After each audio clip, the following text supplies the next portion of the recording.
దేవునికి స్తోత్రములు కలుగునుగాక. దేవుడు తన యొక్క కృపలో మరి యొక్క తరుణము భాగ్యము దేవుడు మన యొక్క జీవితాలకు అనుగ్రహించి ఉన్నాడు. ఆమేన్. దేవునికి మహిమ కలుగునుగాక. పరిశుద్ధ బైబిల్ గ్రంథంలో ఇదివరకే చదవబడిన వేద వాక్య భాగము యోహాను రాసిన సువార్త లేఖ పత్రిక 15వ అధ్యాయము 1 నుండి 6 వచన భాగములు చదువుకొని ఉన్నాం. ఆ యొక్క వాక్య భాగములో ఈ రీతిగా వ్రాయబడి ఉన్నది. ఏమని అంటే, నాయందు నిలిచి యుండుడి, నేను నిలిచియుందును, నాయందు మీరు నిలిచియుండుడి, నేను మీ యందు నిలిచియుందును. త్రీగా ద్రాక్షావల్లిలో నిలిచి ఉంటేనే గాని తనంతటా తాను ఫలింపదు. కాబట్టి మనము ఫలించాలి అంటే, అభివృద్ధి చెందాలి అంటే, విస్తరింపబడాలి అంటే ద్రాక్షావల్లి అయిన క్రీస్తులో మీరు, నేను, ఈ సంఘము నిలిచి ఉండే అనుభవము కలిగి ఉండవలెను. ఏం అనుభవం కలిగి ఉండవలెనండి? నిలిచి ఉండే అనుభవం. ఎవరిలో?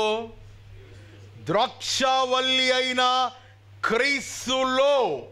అండర్లైన్. ద్రాక్షావల్లి అయిన క్రీస్తులో నిలిచి ఉండే అనుభవము ఏ సంఘమైతే కలిగి ఉంటుందో, ఏ కుటుంబం అయితే కలిగి ఉంటుందో, ఏ వ్యక్తి అయితే కలిగి ఉంటారో వారు బహుగా ఫలించుదురు అనే బైబిల్ గ్రంథము సెలవిస్తూ ఉన్నది. ఈ యొక్క వాక్య భాగమునకు అంశము, టైటిల్ ఆఫ్ ద మెసేజ్ ఏమిటి అంటే, నిలిచి ఉండే అనుభవము గలవారై ఉండుడి. చెప్పండి. నిలిచి ఉండే అనుభవము కలిగి ఉండవలెను. ఎవరిలో? ద్రాక్షావల్లి అయిన క్రీస్తులో. లోకంతో మనము అంటుకట్టబడి ఉండకూడదు. లోకంలో ఉన్నదంతయు శరీర ఆశ, నేత్ర ఆశ, జీవపు డంబమై ఉన్నది. కాబట్టి లోకముతో ఒకవేళ నీవు అంటుకట్టబడితే, గలతీ పత్రిక 5వ అధ్యాయము 22వ వచన భాగములో అక్కడ శరీర కార్యములు స్పష్టమై ఉన్నవి. ఆ శరీర కార్యముల ద్వారా నీవు దేవుని రాజ్యమును స్వతంత్రించు కొనలేవు. అయితే ఆత్మ ఫలములు కలిగిన వారే, ద్రాక్షావల్లి అయిన క్రీస్తులో మీ వ్యక్తిగత జీవితాలు, కుటుంబాలు అంటు కట్టబడి ఉంటే మీరు బహుగా ఫలించెదరు. అట్టి ఫలింపులోనికి దేవుడు మనలను దీవించునుగాక. ఎలా అంటే, ఇప్పుడు ద్రాక్షావల్లి అయిన క్రీస్తు ఈ రీతిగా అనుకుందాం. ఉదాహరణకు మాత్రమేనండి. ద్రాక్ష తీగలు మనము. ఈ ద్రాక్షావల్లి అయిన క్రీస్తులో నీవు, నేను ఒక తీగగా ఉన్నాం. ఈ తీగ ఇందులో అంటు కట్టబడితే ఇది బహుగా ఫలిస్తూ, సువాసన వెదజల్లుతూ, వికసిస్తూ ఉంటుంది. ఈ యొక్క వాక్య ఉపోద్ఘాతము కూడా అదే. ద్రాక్షావల్లి అయిన క్రీస్తులో మన యొక్క వ్యక్తిగత జీవితాలు, కుటుంబాలు, సంఘాలు అంటుకట్టబడితే, లేదా నిలిచి ఉండే అనుభవము కలిగిన వారై ఉంటే మీ కుటుంబాలు బహుగా ఫలిస్తాయి, దీవెనకరంగా ఉంటాయి. ఆమేన్. వెనక ఉన్నారు చెప్పండి ఆమేన్. ఆమేన్. దేవునికి స్తోత్రములు కలుగునుగాక. ఈ యొక్క వాక్య భాగములో యోహాను రాసిన సువార్త 15వ అధ్యాయములో నిలిచియుండుడి అనే మాట సుమారు 13 సార్లు వ్రాయబడి ఉన్నది. మీరు ఇంటికి వెళ్ళిన తర్వాత తీరిగ్గా మీరు ఇంట్లో కూర్చొని మీరు వెతికిన యెడల ఆ మాట మీకు కనబడుతుంది. నిలిచియుండుడి, నిలిచియుండుడి, నిలిచియుండుడి. Wait upon the lord, wait upon the lord, wait upon the lord. పరిశుద్ధ బైబిల్ గ్రంథములో యెషయా గ్రంథము 40వ అధ్యాయము 31వ వచన భాగములో యెహోవా కొరకు ఎదురు చూచువారు నూతన బలము పొందుకొందురు. వారు పక్షి రాజు వలె రెక్కలు చాపి పైకి ఎగురుదురు, అలయక పరిగెత్తుదురు, సొమ్మసిల్లక నడిచి పోవుదురు. Those who are wait upon the Lord, నిలిచి ఉండే అనుభవము కలిగిన వారే మనము ఈ లోక యాత్రలో జీవించాలి. ఎందుకు నిలిచి ఉండాలి అంటే ఫలించుటకు. చెప్పండి, ఫలించుటకు, అభివృద్ధి చెందుటకు, విస్తరింపబడుటకు, దీవెనకరంగా ఉండుటకు, ఆనందకరంగా ఉండుటకు. ఆదికాండం 1వ అధ్యాయం 28వ వచన భాగములో వ్రాయబడిన రీతిగా మీరు ఫలించి అభివృద్ధి చెంది విస్తరింపబడురి. ఫలించాలి అంటే, అభివృద్ధి చెందాలి అంటే, దీవెనకరంగా ఉండాలి అంటే ద్రాక్షావల్లి అయిన క్రీస్తులో నీవు నేను మనము అంటు కట్టబడి ఫలించే అనుభవము గుండా ఎదుగుతూ ఉండాలి. ఆమేన్. దేవునికి స్తోత్రములు కలుగునుగాక. చాలామంది నిలిచి ఉండే అనుభవము లేనివారై ఉన్నారు. కొంతమంది సంఘస్థులు, విశ్వాసులు వారు కొన్ని సంఘాలలో వారికి నచ్చితే ఆ సంఘములో నిలిచి ఉంటారు. వారు నచ్చకపోతే వేరొక సంఘానికి వెళ్ళిపోతారు. కాబట్టి మనము ఆ రీతిగా ఉండకూడదు. మనము ద్రాక్షావల్లి అయిన క్రీస్తులో, సంఘములో, వాక్యమందును, ప్రార్థన యందును, సహవాసమందును, రొట్టె విరుచుట యందును ఎడతెగక నిలిచి ఉండే అనుభవము కలిగిన వారై ఉండాలి. అప్పుడే నీ కుటుంబము వర్ధిల్లుతుంది. అప్పుడే నీ సంఘము ఫలభరితముగా ఉంటుంది. అప్పుడే నీ వ్యక్తిగత ఆత్మీయ జీవితము ఆశీర్వాదకరంగా ఉంటుంది. నిలిచి ఉండే అనుభవము మనము కలిగి ఉండవలెను. పరిశుద్ధ బైబిల్ గ్రంథములో 3 వ్యక్తులను మనము ఈ యొక్క ఉదయకాల సమయంలో జ్ఞాపకం చేసుకున్నాం. వారు ఏ రీతిగా నిలిచి ఉండి అభివృద్ధి చెంది ఉన్నారు, వారు ఏ రీతిగా నిలిచి ఉండి దీవెనకరంగా ఉన్నారు, వారు ఏ రీతిగా నిలిచి ఉండి ప్రభు కొరకు గొప్ప కార్యాలు చేసి ఉన్నారో మనము దేవుని యొక్క వాక్య కోణంలో నుండి ధ్యానిస్తాం. పరిశుద్ధ బైబిల్ గ్రంథంలో నుండి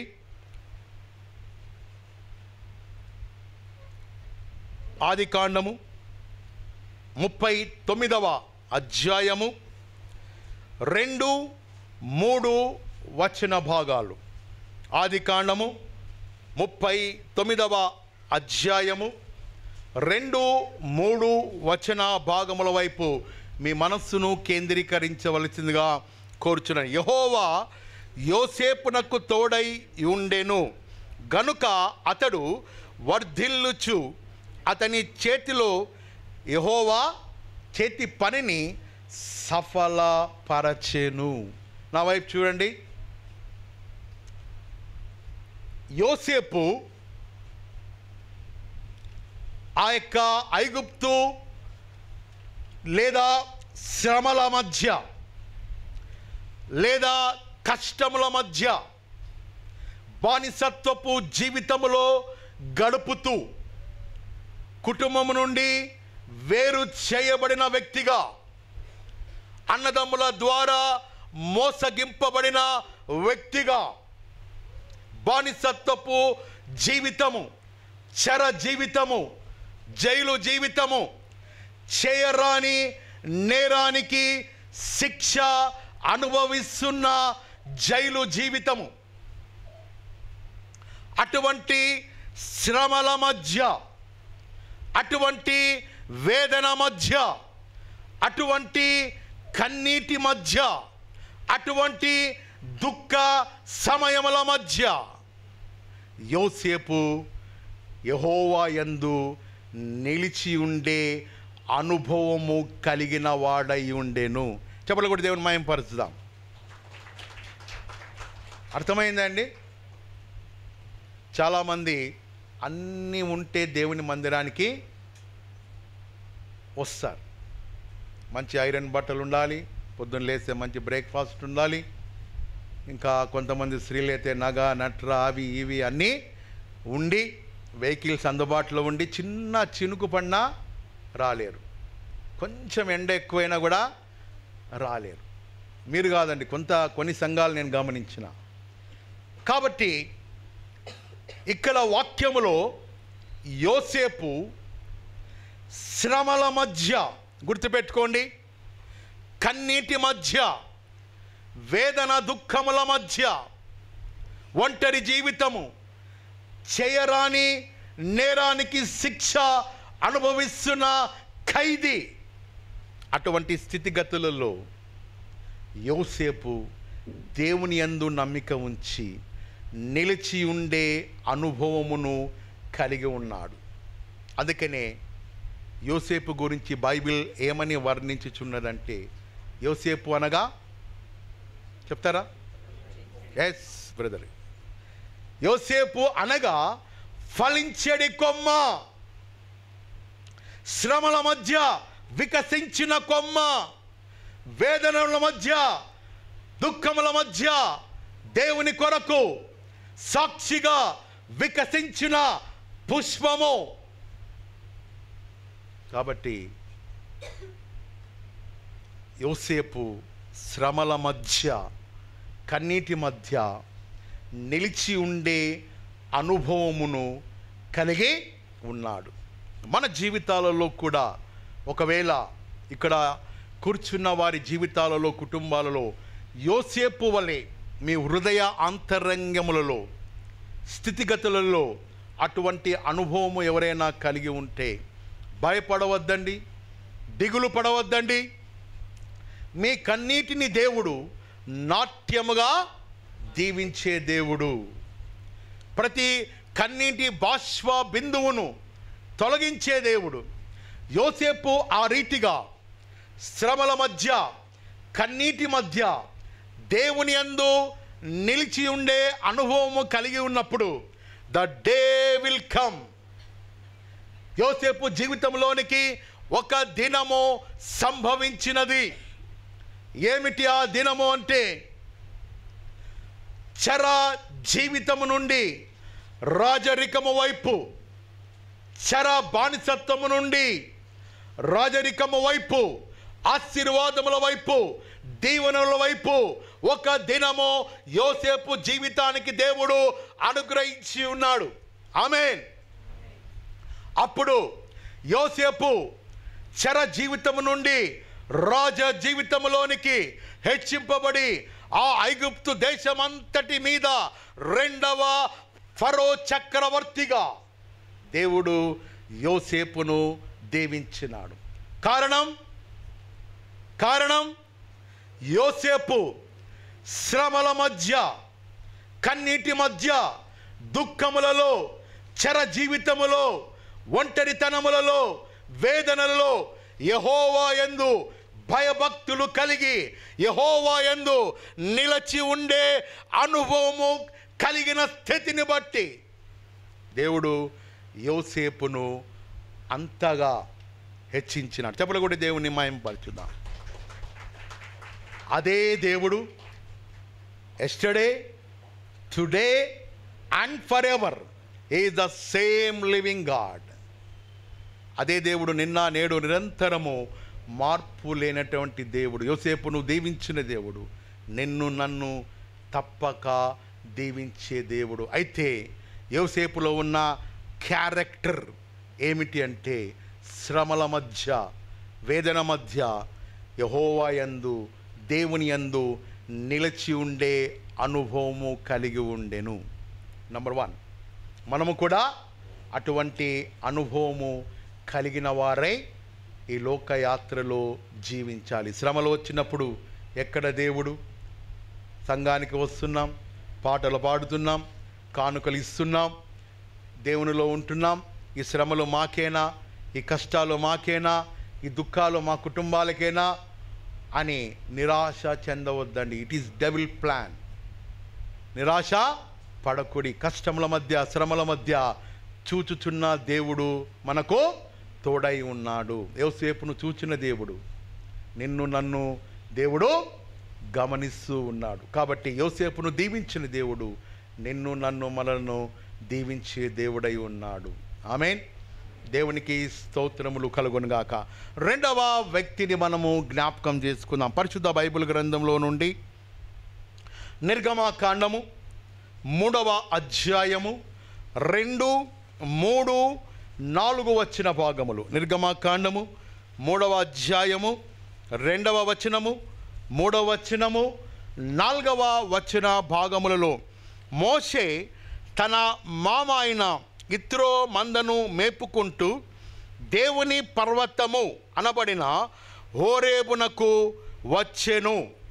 అక్కడ మోషే ఒక వింతను ఆ పర్వతము దగ్గర చూడగలిగాను. ఏం పర్వతం అండి అది? దేవుని పర్వతము. నా వైపు చూడండి అమ్మా. దేవుని పర్వతము అనబడిన హోరేబు పర్వతము. చెప్పండి. హోరేబు పర్వతము ఎదుట యిత్రో తన మంద మామను మోషే మేపుకుంటూ దేవుని పర్వతము మీద, హోరేబు కొండ మీద జరుగుతున్న ఒక వింత పరిస్థితిని గమనించినాడు. ఏమిటి ఆ వింత పరిస్థితి అంటే పొద మండుచున్నను కానీ అది కాలిపోకుండా ఉండెను. అగ్ని మండుచుండెనే, పొద కాలిపోలేదుగా. అగ్ని మండుచుండెనే, పొద కాలిపోలేదుగా. అగ్ని ద్వారానే నీవు మోషేను దర్శించినావు. అగ్ని ద్వారానే నీవు మోషేను దర్శించినావు. అగ్ని మండించు నాలో, అగ్ని మండించు, అగ్ని మండించు నాలో, అగ్ని మండించు. పరిశుద్ధాత్ముడా మాలో అగ్ని మండించు, మాలో అగ్ని మండించు.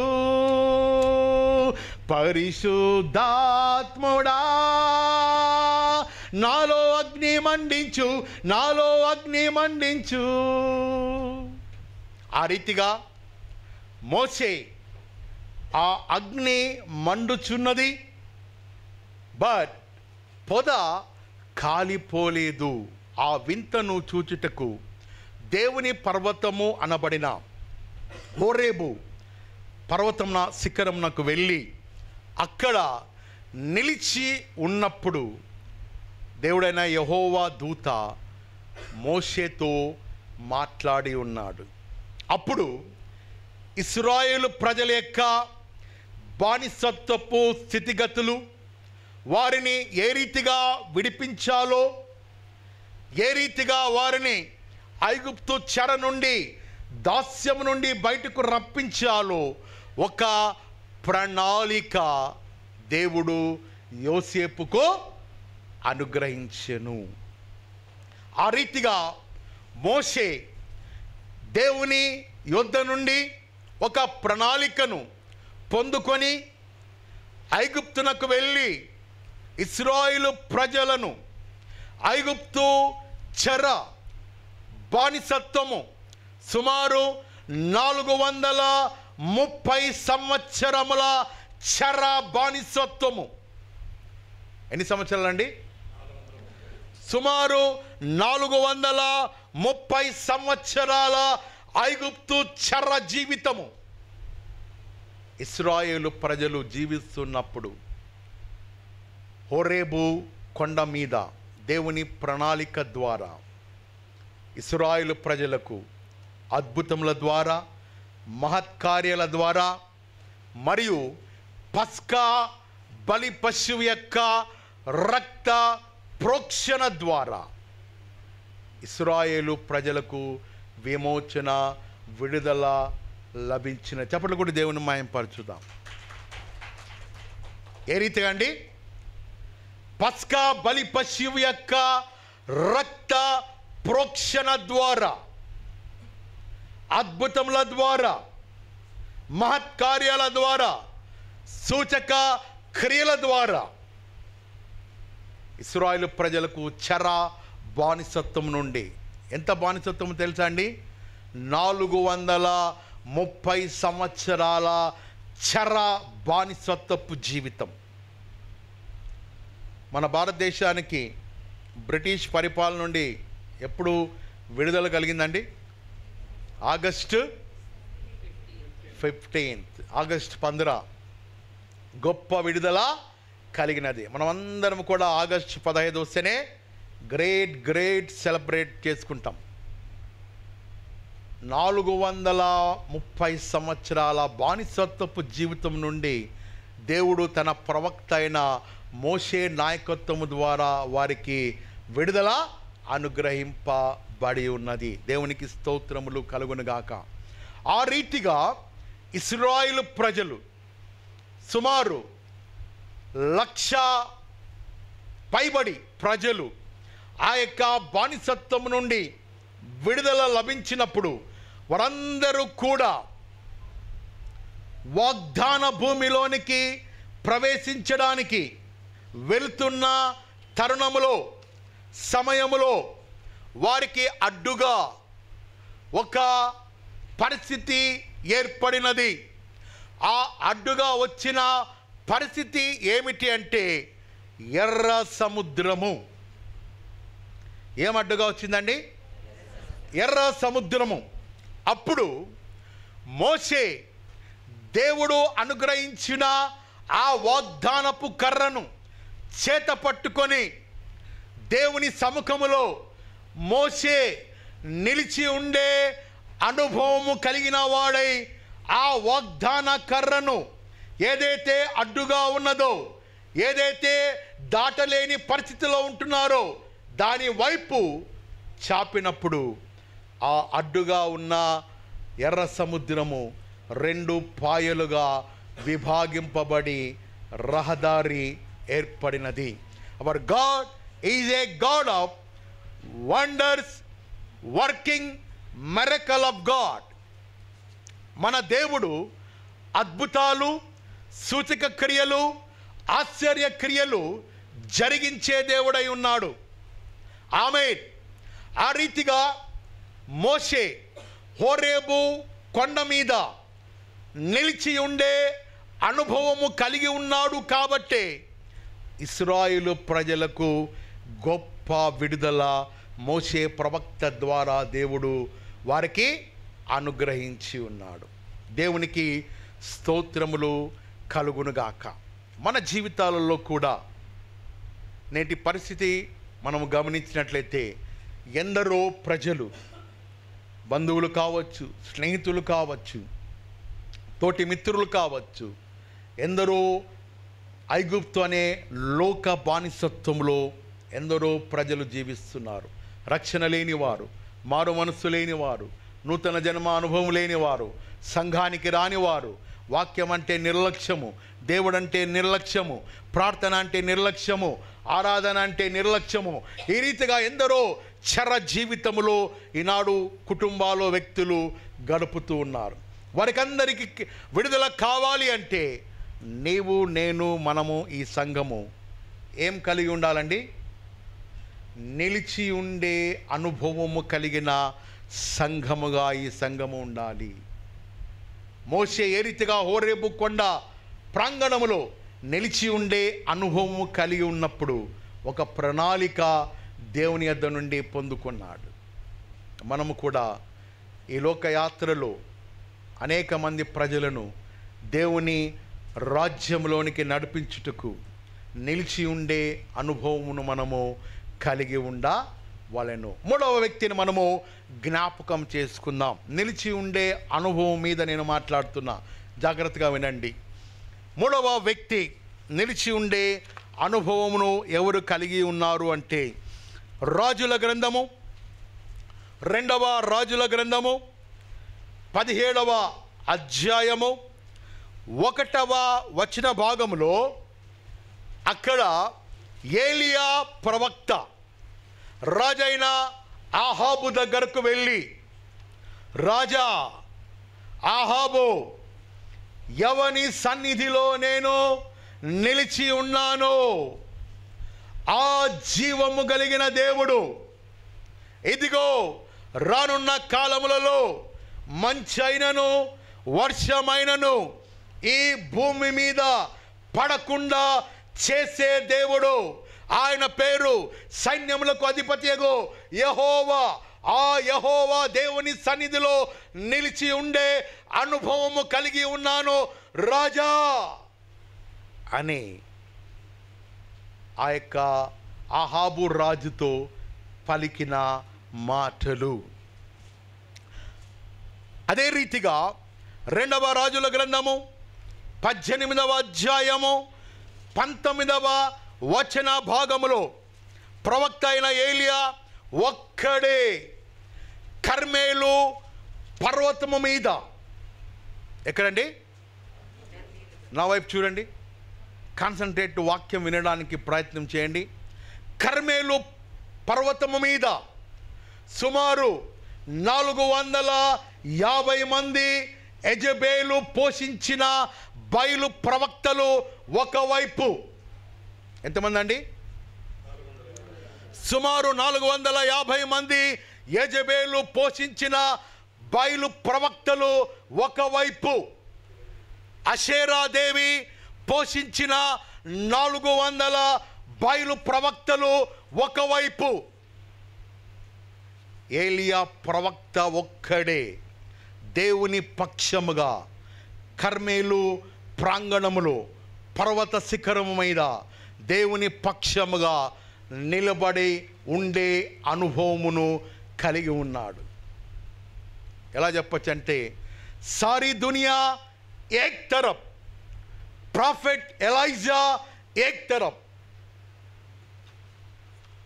450 మంది బయలు ప్రవక్తలు ఒకవైపు, అహాబు రాజు సైన్యములంతా ఒకవైపు, అషేరాదేవి పోషించిన 400 బయలు ప్రవక్తలు మరొక వైపు. వారి మధ్యలో ప్రవక్త అయిన ఏలియా దేవుని పక్షముగా ఒక్కడే నిలబడి దేవునికి ప్రార్థన చేసి ఆకాశం నుండి అగ్నిని రప్పించగలిగినాడు. చెప్పండి కూడా దేవుని ఘనపరచుదాం. బైబిల్ గ్రంథము సెలవిస్తున్నది, ఎవరైతే యెహోవా తమకు దేవుడుగా కలిగి ఉందురో వారు బహు వీర కార్యములు, శూర్య కార్యములు చేయుదురు.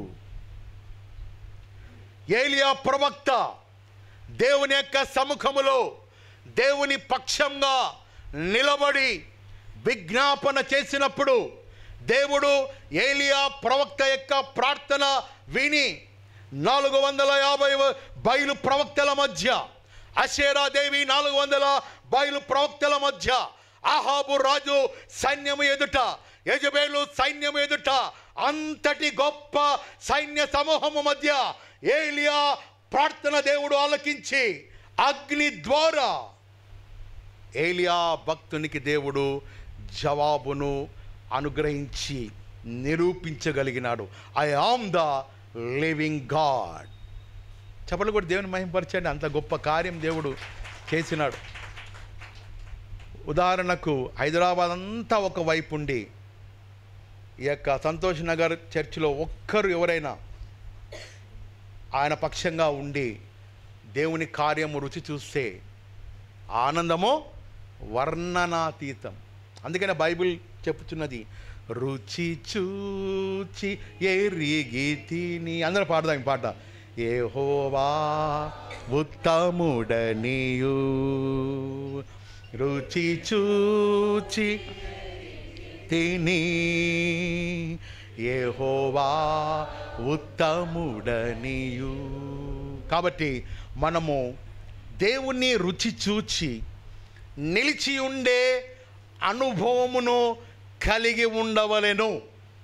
ఇంతవరకు మనము వాక్యములో 3 వ్యక్తులను గురించి మనము ధ్యానించుకున్నాం. నిలిచి ఉండే అనుభవము కలిగిన వారై ఉండిన జీవితాలు. నంబర్ 1 యోసేపు. Very good. నిలిచి ఉండిన కారణం బట్టి అతని జీవితము ఫలించేడి కొమ్మగా, నీటి యోరణ ఫలించేడి కొమ్మగా యోసేపు జీవితము ఆశీర్వదింపబడినది. రెండవ వ్యక్తి మోషే. ఎక్కడ నిలిచి ఉన్నాడు? ఎక్కడండి? హోరేబు పర్వత శిఖరము మీద. ఆ నిలిచి ఉండే అనుభవం కలిగి ఉన్నప్పుడు అతడు దేవుని యొద్ద నుండి ప్రణాళిక పొందుకొని 430 సంవత్సరాల చెర బానిసత్వపు జీవితం నుండి ఇశ్రాయేలీయులకు ప్రజలకు విడుదల అనుగ్రహించిన గొప్ప ప్రవక్త. అద్భుతముల ద్వారా, మహత్కార్యాల ద్వారా, సూచక క్రియల ద్వారా, ప్రకృతి అతీతమైన శక్తుల ద్వారా ఇశ్రాయేలు ప్రజలకు విడుదల విమోచన లభించినటువంటి, అనుగ్రహింపచేసినటువంటి ప్రవక్త మోషే ప్రవక్త. మూడవ వ్యక్తిని మనము ధ్యానం చేసుకున్నాం. ఎవరండి? ఏలియా ప్రవక్త. కర్మేలు ప్రాంతములో దేవుని పక్షంగా నిలబడి 450 మంది బయలు ప్రవక్తల మధ్య, అషేరాదేవి 400 ప్రవక్తల మధ్య దేవుని పక్షంగా ఏలియా ప్రవక్త నిలబడి ఆకాశము నుండి అగ్నిని రప్పించిన ఏకైక ప్రవక్త. ప్రియమైన దేవుని సంఘమా, ఈ అంతిమ కాల సమయంలో నిన్ను నన్ను దేవుడు అటువంటి రోషము కలిగిన సేవకులుగా, ఏలియా ప్రవక్త అహాబు రాజుతో అనిన మాట ఏమిటంటే, రాజా, ఎవరి సన్నిధిలో నేను నిలబడి ఉన్నానో నీకు తెలుసా? ఉదాహరణకు ఒక ప్రైమ్ మినిస్టర్ మీకు ఏదైనా కాగితం ఇచ్చి, ఇది నేను చెప్పినానని అంటే ఎట్లా పోతారండి మీరు? ఇట్లా వంకొని పోతారా? భయపడుకుంటా పోతారా? ఏమని అంటారేమో, ఏమని అంటాడేమో కమిషనరు, ఏమని అంటారా? ఇట్లా పడి ఇట్లా ఇసిరేస్తారు. ఎవరిచ్చినారు? ఎవరు నేను? Do you know who I am? ఆ అధికారంతో అంటాం. కరెక్ట్ అండి? నరేంద్ర మోడీ గారు మీకు ఏదైనా ఒకటి రాసిస్తే ఎట్లుంటుంది? ఆస్తి నాదే, ఇదిగో ఈ లెటర్ అని.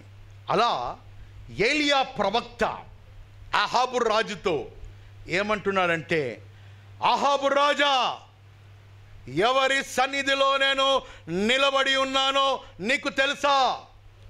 ఆ జీవము కలిగిన దేవుని మాటలు, ఆ జీవము కలిగిన సైన్యములకు అధిపతి యెహోవా, ఇదిగో వర్షమైనను మంచైనను భూమి మీద 3.5 సంవత్సర కాలం వరకు పడదు అని ఆజ్ఞాపించినాడు.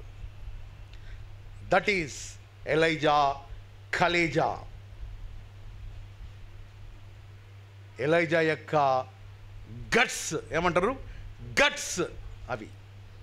సో క్రైస్తవుడిగా నీవు నేను రోషము కలిగి ఈ లోకయాత్రలో దేవుని కొరకు అటువంటి సాహసం చేసే గట్స్ మనం పొందుకోవాలి. ఎలా? బిర్యానీ తింటే రాదు, మటన్లు తింటే రాదు, చికెన్లు తింటే రాదు, ఇంకా ఏది తింటే రాదు, కానీ దేవుని సముఖములో నిలిచి ఉండే అనుభవము కలిగి ఉండవలెను. ప్రార్థనాపూర్వకంగా వాక్యము ద్వారా, స్తుతుల ద్వారా, సంఘానికి వచ్చుట ద్వారా, దేవుని ప్రేమించుట ద్వారా అటువంటి అనుభవమును నేను సంపాదించుకోగలుగుతాం. సో ఇంతవరకు మనము 3 క్యారెక్టర్ల గురించి ధ్యానించుకుందాం. నిలిచి ఉండే అనుభవము వారు కలిగి ఉండి ఏ రీతిగా దేవుని కొరకు సాహస కార్యాలు చేసి ఉన్నారు. ఒక 5 నిమిషాల్లో ముగిస్తానండి. మరొక సందర్భములో దేవునిలో నిలిచి ఉండే అనుభవము కలిగి ఉండి దిగజారిన జీవితాలు. ఎవరండి ఈ 3? దేవునిలో నిలిచి ఉండే అనుభవము కలిగిన వారై ఉండి లోకములోనికి దిగజారిన జీవితాలు, పరిస్థితులలోనికి దిగజారిన జీవితాలు. పరిశుద్ధ బైబిల్ గ్రంథంలో యేసు ప్రభుల వారితో ఒక వ్యక్తి చేర్చబడినాడు శిష్యుడిగా. ఆ వ్యక్తి పేరు యూదా ఇస్కారియోతు. ఖజానాదారుడుగా చేర్చబడినాడు. చేర్చబడిన తర్వాత అతడు యేసు ప్రభుల వారితో పాటు సంచరించినాడు. అద్భుత కార్యములు చూసినారు, మహత్కార్యాలు చూసినాడు. అన్నీ చూసి గమనించండి, ఐహిక విచారముల ద్వారా ధనాపేక్ష కలిగి దేవుని యొద్ద నుండి వైతొలగిపోయెను. బైబిల్ గ్రంథము సెలవిస్తున్నది, ధనాపేక్ష సమస్త కీడులకు మూలము. కాబట్టి ధనము కలిగి ఉండుట మంచిదే, కానీ ధన అపేక్ష కలిగి ఉండుట నీ ఆత్మీయ జీవితము దిగజారే స్థితిలోనికి వెళ్ళిపోతుంది. ఆ రీతిగా ఐహిక ధన విచారముల ద్వారా ఈ యొక్క యూదా ఇస్కారియోతు ఈడువబడి, బంధింపబడి, దేవుని యొద్ద నుండి వైతొలగిపోయి చివరికి అతని అంతిమ స్థితి ఉరివేసుకొని చనిపోయెను. ఎంతటి ఘోరమైన పరితాపంతో కూడిన స్థితి అతనికి ఏర్పడినది. క్రీస్తులో ఉంటూనే, నడుస్తూనే, అద్భుతములు చూస్తూనే ఉండి ఐహిక ధన విచారముల ద్వారా మోసగింపబడి ప్రేరేపణ కలిగి దిగజారుడు జీవితంలోనికి వెళ్ళిపోయాను. అతని అంతిమ స్థితి ఉరివేసుకొని చనిపోయాను. మనలో ఒకవేళ అటువంటి క్యారెక్టరైజేషన్, అటువంటి మనస్సు ఏదైనా ఉన్నట్లయితే తీసివేసుకొనవలసిందిగా మీకు ప్రేమపూర్వకంగా హెచ్చరిస్తున్నా. రెండవ వ్యక్తిని మనము జ్ఞాపకం చేసుకుందాం. దేవునిలో ఉంటూ దిగజారిన జీవితాల గురించి మాట్లాడుతున్నా. రెండవ వ్యక్తి సౌలు రాజు. ఈ సౌలు రాజు ఇశ్రాయేలు దేశమంతటి మీద రాజుగా ఉండుటకు ప్రవక్త ద్వారా అభిషేకింపబడెను. అయితే దేవుని మాటకు అవిధేయత చూపించినప్పుడు ఈ సౌలు రాజును గూర్చి బైబిల్లో ఏమని రాయబడిందంటే, అతడు దేవుని మాటను నిర్లక్ష్యపరచెను, తిరస్కరించెను. కాబట్టి రాజుగా ఉండుటకు దేవుడు అతనిని త్రోసివేసెను. చెప్పండి, రిజెక్టెడ్, విసర్జించెను, త్రోసివేసెను. రాజరికము పోగొట్టుకున్నాడు, అభిషేకమును పోగొట్టుకున్నాడు. కారణం దేవుని ఆజ్ఞను అతిక్రమించుట ద్వారా. దేవుడు చేయొద్దని, ముట్టవద్దని, ఆశించొద్దని చెప్పిన మాటకు అవిధేయత నైజము చూపుట ద్వారా, డిస్ఒబీడియంట్. అందుకనే బైబిల్ ఏమని సెలవిస్తున్నదంటే, ఒకడు సర్వాంగ హోమములు అర్పించుట కంటేను, ఒకడు బలులు అర్పించుట కంటేను, చెప్పండి, దేవుని మాట వినుట శ్రేష్టము. కాబట్టి ప్రియమైన దేవుని సంఘమా, దేవుని మందిరానికి ఒకవేళ నువ్వు వస్తూ ఉండవచ్చు, కార్యక్రమంలో పాల్గొంటూ ఉండవచ్చు, దేవుని వాక్యము వింటూ ఉండొచ్చు, కానీ నీలో అవిధేయత నైజము ఉండిన ఎడల నీవు దేవుని రాజ్యమును స్వతంత్రించుకొనలేవు. సౌలు రాజు అభిషేకము పొందినటువంటి వ్యక్తి, రాజుగా హెచ్చింపబడినటువంటి వ్యక్తి.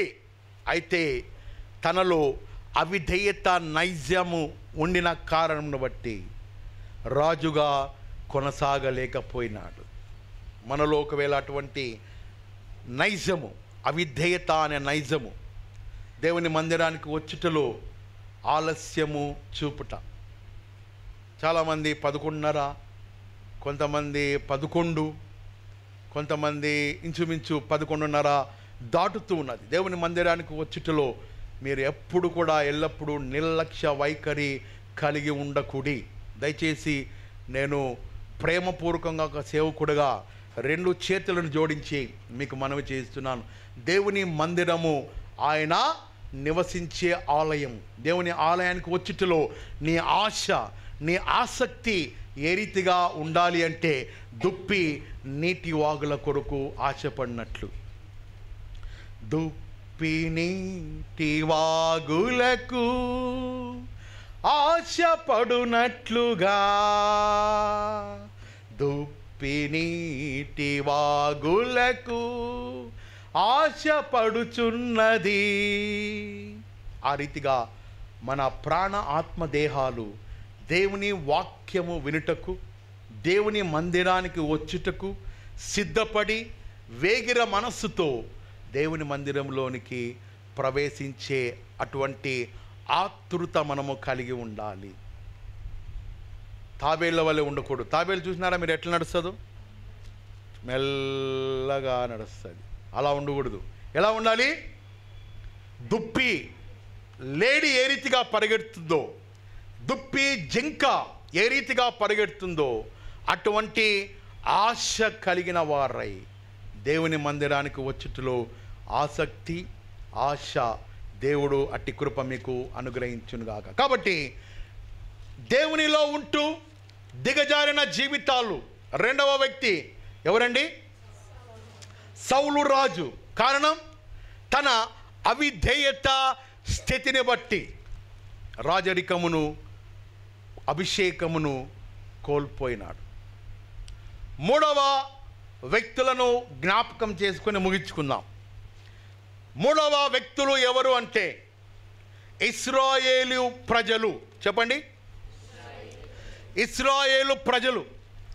ఈ ఇశ్రాయేలు ప్రజలు సుమారు ఐగుప్తు చెర నుండి 1,00,000 పైబడిన ప్రజలు ఐగుప్తు దాస్యం నుండి వారికి విడుదల లభించినప్పుడు వారందరూ కూడా అరణ్య యాత్రలో వాగ్దాన భూమి వైపు సాగుతున్న సమయంలో వారి యొక్క ఆత్మీయ జీవితాలు, వారి యొక్క శరీర జీవితాలు దేవుని దృష్టికి అవిధేయులుగా వారు జీవించిరి, సణిగిరి, గొనిగిరి, ప్రతి విషయములలో దేవుని మనస్సును బాధపరిచిరి. అలా బాధపరిచి సణిగి గొనిగిన కారణమును బట్టి వారు ఐగుప్తులు దాటిన తర్వాత అరణ్య యాత్రలోనే, మా నా వైపు చూడండి, సంహరింపబడిరి. ఏం చేయబడినారండి? సంహరింపబడిరి. వాగ్దాన భూమిలోనికి వారు ప్రవేశించలేకపోయిరి.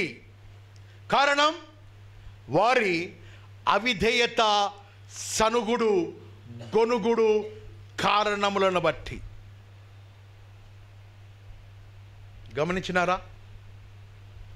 వాగ్దాన భూమిలోనికి చేరవలసిన వారు, ఆశీర్వాదములలోనికి దీవింపబడవలసిన వారు, దీవెనకరంగా ఉండదలచిన వారు అరణ్య యాత్రలో సంహరింపబడిరి అవిధేయత కారణమును బట్టి. వాగ్దాన భూమిలోనికి ఎంతమంది ప్రవేశించినారండి? Only 2 people. నంబర్ 1 యెహోషువ, నంబర్ 2 కాలేబ్. 1,00,000 పైబడిన ప్రజలందరూ కూడా విడిపింపబడినప్పుడు only 2 people they are entered into the promised land. What about rest of the majority of the population? Because of their desire. కారణం వారి యొక్క శరీర మనస్తత్వమును బట్టి. బైబిల్ చెప్పుచున్నది, రోమపత్రిక 2వ అధ్యాయములో ఒక మాట ఉన్నది, వారు దేవునిని దేవుడిగా గుర్తించలేదంట. దేవునిని దేవునిగా వారు ఆరాధించలేకపోయిరి. ఆ కారణమును బట్టి దేవుడు వారిని వాగ్దాన భూమిలోనికి ప్రవేశింపలేకపోయెను. ఆ కారణమును బట్టి వారు ఆశీర్వాదములు కోల్పోయిరి. ఆ కారణమును బట్టి వారు దీవెనకరంగా వారు జీవించలేకపోయిరి. ఆ కారణమును బట్టి వారు సమస్తమును కోల్పోయిన స్థితిలోనికి వచ్చిరి. చదవండి వాక్య భాగంలో, రోమాపత్రిక 1వ అధ్యాయము 21, 22, 23 వచ్చిన భాగము. తీసిన వారు త్వరగా. రోమాపత్రిక 1వ అధ్యాయం 21, 22, 23. మరియు జాగ్రత్తగా వినండి, వారు దేవునిని ఎరిగియు ఆయనను దేవునిగా మహిమపరచక, కృతజ్ఞతాస్తుతులు చెల్లించక, కానీ తమ వాదముల యందు వ్యర్థులైరి. వారి అవివేక హృదయము అంధకారమయను, తాము జ్ఞానములని చెప్పుకొనుచు బుద్ధిహీనులైరి.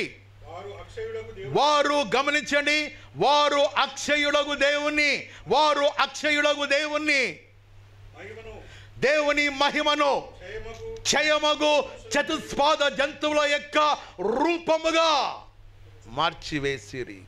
What a sad bad things. గమనించినారా?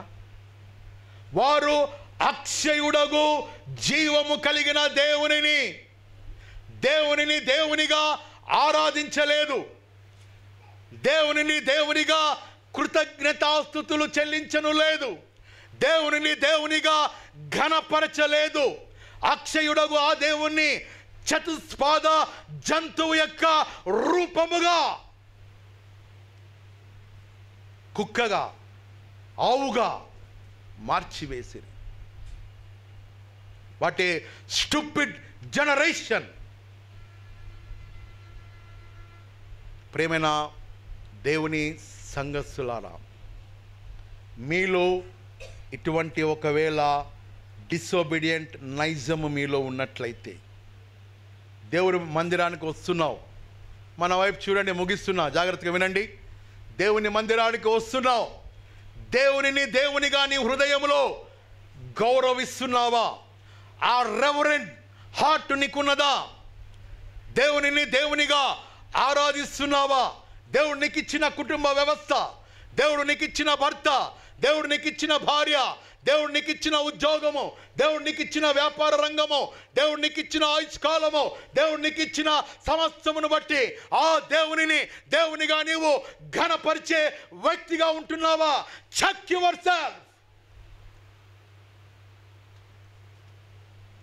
ఆ దేవునిని దేవునిగా ఆరాధించే మనస్సు నీవు కలిగి ఉన్నావా? బైబిల్ చెప్పుచున్నది, పూర్ణ హృదయముతో, పూర్ణ ఆత్మతో, పూర్ణ బలమంతటితో నీ దేవుడైన యెహోవా నామమును నీవు ప్రేమింపవలెను. ఆయన నామమును నీవు హెచ్చించవలెను, ఆయన నీవు తండ్రిగా ఘనపరచవలెను.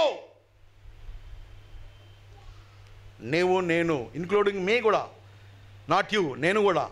ప్రశ్న, దేవునిని దేవునిగా మనము ఆరాధిస్తున్నామా, గౌరవిస్తున్నామా? దశమ భాగములతో దేవునిని మహిమపరుస్తున్నామా? 10వ వంతు దశమ భాగాలు చెల్లించుటలో అన్యాయము చేయుచున్నావా, న్యాయము చేయుచున్నావా? దేవుడు నీకు ఇచ్చిన వ్యాపార రంగ అభివృద్ధిలో, ఉద్యోగములలో, సమస్యములలో 10వ వంతు దేవుని దశమ భాగము సొమ్ము అని ఆ గ్రాటిట్యూడ్ హార్ట్, ఆ రెవరెంట్ హార్ట్ దేవునికి నీవు చెల్లించుటలో ఎంతవరకు నిజాయితీ కలిగి ఉన్నావు? Where is your sincerity? దేవుని మందిరానికి వచ్చుటలో నీ యొక్క సిన్సియారిటీ ఎక్కడా? కొంతమంది బైబిల్ కూడా తీసుకురాలేదండి. పరిశుద్ధ బైబిల్ గ్రంథము శ్రేష్టమైన గ్రంథము. పఠించుడి శ్రేష్ఠ గ్రంథము బైబిల్, పఠించుడి శ్రేష్ఠ గ్రంథము బైబిల్. కాబట్టి ప్రేమైన సంఘస్థులారా, ఆ రీతిగా ఇశ్రాయేలు ప్రజలు దేవునిని దేవునిగా గౌరవించక, దేవునిని దేవునిగా ఆరాధించక, పగలు మేఘ స్తంభముగా ఉండి, రాత్రి అగ్ని స్తంభముగా ఉండి కాపాడిన ఆ దేవుణ్ణి, మన్నాను కురిపించిన ఆ దేవుణ్ణి, ఎర్ర సముద్రమును 2 పాయలుగా చేసి ఆరిన నేల మీద నడిపించిన ఆ దేవునిని వారు దేవునిగా గౌరవించలేదు, దేవునిని దేవునిగా ఆరాధించలేదు. Because that reason they are not enter into the promised land. Only 2 people they are entered into the promised land. Number 1, Yehoshua. Number 2, Caleb. నీవు నేను యెహోషువ కాలేబుల వలె ఈ మధ్యాహ్న కాల సమయంలో ఉండుటకు దేవుడు ఇష్టపడుతున్నాడు. కాబట్టి ఒకవేళ ఈ వాక్యం ద్వారా హెచ్చరికలు ఏమైనా ఉన్నట్లయితే దయచేసి తప్పుగా తీసుకోవద్దండి. ఆత్మ నడిపింపును బట్టి నేను మాట్లాడగలిగినాను. ఒకవేళ మీ మనస్సుకు ఏమైనా బాధ కలిగి ఉంటే ప్లీజ్ నన్ను క్షమించండి. దేవుడు ఈ వాక్య భాగమును మన వెనుకలో దీవించి ఆశీర్వదించును గాక. 3 విషయాలు మనము ఈ యొక్క వాక్య కోణంలో నుండి ధ్యానించుకున్నాం. యోహాను రాసిన సువార్త 15వ అధ్యాయము 1 నుండి 6వ వచన భాగములో నంబర్ 1, నిలిచి ఉండే, చెప్పండి, నిలిచి ఉండే అనుభవము కలిగిన వారై ఉండవలెను. మొదటి వ్యక్తి యోసేపు, రెండవ వ్యక్తి మోషే, మూడవ వ్యక్తి ఏలియా. నిలిచి ఉండి ఉన్నట్లే దేవుని నుండి వైతొలగిన జీవితాల్లో 3 క్యారెక్టర్ని ధ్యానించుకున్నాం. నంబర్ 1 యూదా, వెరీ గుడ్. నంబర్ 2 సౌలు రాజు. నంబర్ 3 ఇశ్రాయేలు ప్రజలు. ఇశ్రాయేలు ప్రజలు ఎందుకు వాగ్దాన భూమిలోనికి ప్రవేశించలేకపోయినారంటే దేవునిని దేవునిగా వారు గౌరవించలేదు. దేవుని యొక్క మహిమ రూపమును చతుస్పాద జంతువుల యొక్క రూపముగా మార్చినారు. దేవునికి అయిష్టమైన కార్యాలు చేసినారు. అయితే దేవునికి ఇష్టంగా జీవించే వ్యక్తి 2 మాత్రమే ప్రవేశించగలిగినారు. ఆ 2 ఎవరు అంటే యెహోషువ, కాలేబు. ఆ యెహోషువ కాలేబుల వలె మీ కుటుంబాలు, మన కుటుంబాలు, ఈ సంఘము ఆ రీతిగా వర్ధిల్లబడి ప్రభు యొక్క ఆగమన 2వ రాకడలో ఎత్తబడే నూతన వధువు సంఘముగా దేవుడు దీవించునుగాక. గాడ్ బ్లెస్ యు నండి. తలలు వంచుదాం. పరిశుద్ధుడైన తండ్రి, ప్రేమగలిగిన దేవా, మీకు స్తోత్రములు తండ్రి. మీ వాక్య కోణంలో నుండి యోహాను రాసిన సువార్త 15వ అధ్యాయం 1 నుండి 6 వచన భాగంలో చెప్పబడిన రీతిగా నిలిచి ఉండే అనుభవం కలిగి మేము జీవించుటకు మీ కృప అనుగ్రహించండి. ఆ రీతిగా నిలిచి ఉండే అనుభవం కలిగిన వారిలో మొదటి వ్యక్తి యోసేపు, రెండవ వ్యక్తి మోషే, మూడవ వ్యక్తి ఏలియా ప్రవక్త. అదే రీతిగా నిలిచి ఉంటూ దిగజారిన జీవితాలలో మొదటి వ్యక్తి యూదా ఇస్కరియోతు, రెండవ వ్యక్తి సౌలు రాజు, మూడవ వ్యక్తులు ఇశ్రాయేలు ప్రజలు. అయితే మేమందరము మా యొక్క జీవితాలు ఆ రీతిగా ఉండకుండా మీ అందు నిలిచి ఉండే అనుభవం కలిగిన వారై యెహోషువ కాలేబుల వలె పరలోక రాజ్యమును స్వతంత్రించుకునే అనుభవమును మాకును చేరువచ్చిన ప్రతి వ్యక్తికి సంఘానికి అనుగ్రహించుమని యేసు నామములో ప్రార్థిస్తున్నాను తండ్రి. ఆమేన్.